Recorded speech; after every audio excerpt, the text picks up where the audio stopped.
রণবীর কাপুর ও আলিয়া ভাট সম্প্রতি থাইল্যান্ডে new year vacation কাটিয়ে মুম্বাই ফিরে এলেন। আলিয়া ও রণবীর একটা দীর্ঘ সময় নিউ ইয়ার এনজয় করে আবার নিজেদের কাজে ফিরে আসেন। মুম্বাই এয়ারপোর্টে আলিয়া, রণবীর ও রাহাকে স্পট করা হয়েছে। বরাবরের মতো এবারও রাহা তার বাবার কোলে চেপে এয়ারপোর্ট থেকে বাইরে বের হন। থাইল্যান্ডে পুরো কাপুর ফ্যামিলি ও আলিয়ার মাকে একসাথে নিউ ইয়ার এনজয় করতে দেখা গেছে। এই সময় আলিয়া ও রণবীরের কিছু রোমান্টিক ফটো আমরা দেখতে পাই। এরপর আলিয়া, রণবীর ও রাহা তাদের গাড়ির দিকে এগিয়ে যান। যদিও বাকি কাপুর ফ্যামিলিকে আলিয়া ও রণবীরের সাথে এয়ারপোর্টে দেখা যায়নি।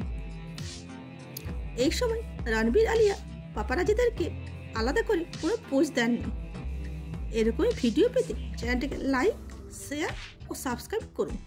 আর ফেসবুক, ইনস্টা থেকে দেখে থাকলে ফলো করুন। Thanks for watching.